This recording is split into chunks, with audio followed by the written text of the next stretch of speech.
வீட்டில் கல்யாணம் பண்ணலே சொல்லி தான் அனுப்புனாங்க. போயிட்டு கொஞ்ச நாள்ல எப்படியாவது கூட்டு குடும்பத்திலேருந்து கிளம்பி நீ தனியா புருஷனை கூட்டிட்டு போயிருமா.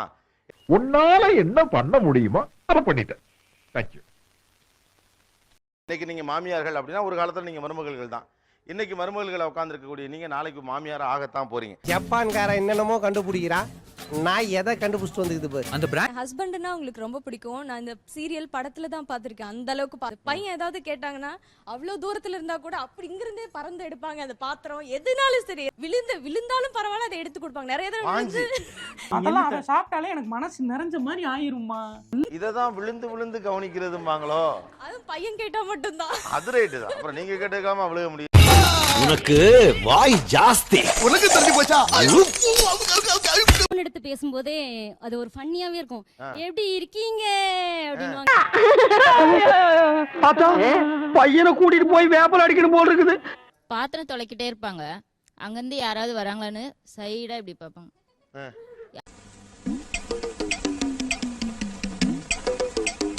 அந்த கூடை ரொம்ப சைல்டிஷா வந்து கூடை இப்படி வச்சுக்கிட்டு ஒரு கையில ஐஸ்கிரீம் வாங்கி சாப்பிட்டுட்டு இருப்பாங்க. உனக்கு பிடிக்குமா?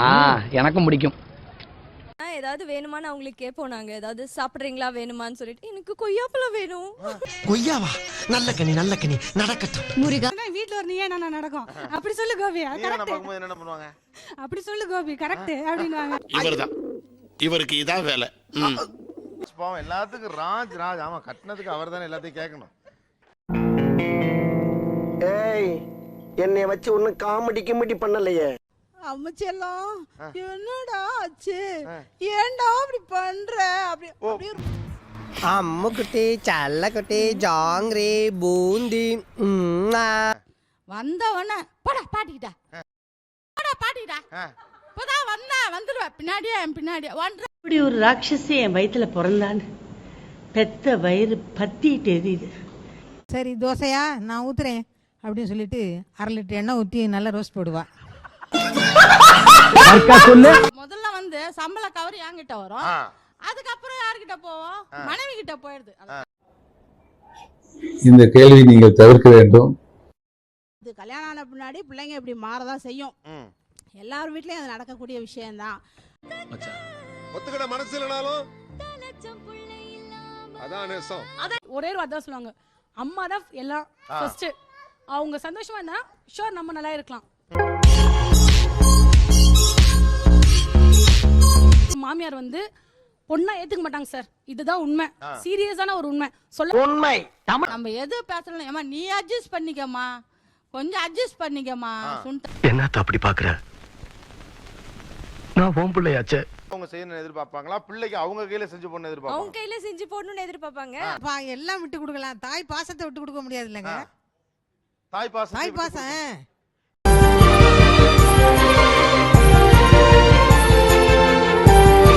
இப்பவும் சின்ன குழந்தையா தான் நினைச்சிட்டு இருக்காங்க அவங்க. ஏன்னா எல்லாத்துக்கும் ஆமா அவங்க குழந்தைதான். It was perfect. Perfect. Everything down to நாளுங்கிழமையும் அசைவம் எல்லாம் சாப்பிடக்கூடாதுன்னு சொல்லுவோம். ஓ, செவ்வாய் வெள்ளி அந்த மாதிரி.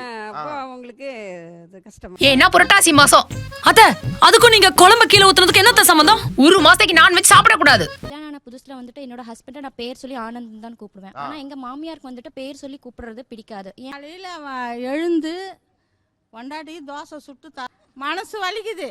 அவனுக்கு 5-3 அடுக்கா நான் செய்யறேன். நான் சுட்டு உங்க பிள்ளை தோசை ஊத்த விட மாட்டீங்க? நான் விட மாட்டேன்.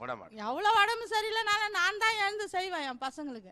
சோறு போட இருக்கா பட்டினிய பார்த்ததில்ல. ஷூ கயிறு போட்டு கொடுத்தது எனக்கு ரொம்ப வருத்தமா இருந்ததுங்க.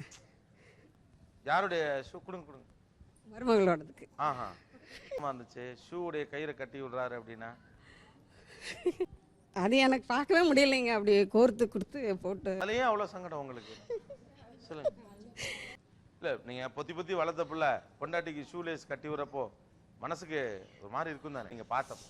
எனக்கு மனசு ரொம்ப கஷ்டமா இருந்தது.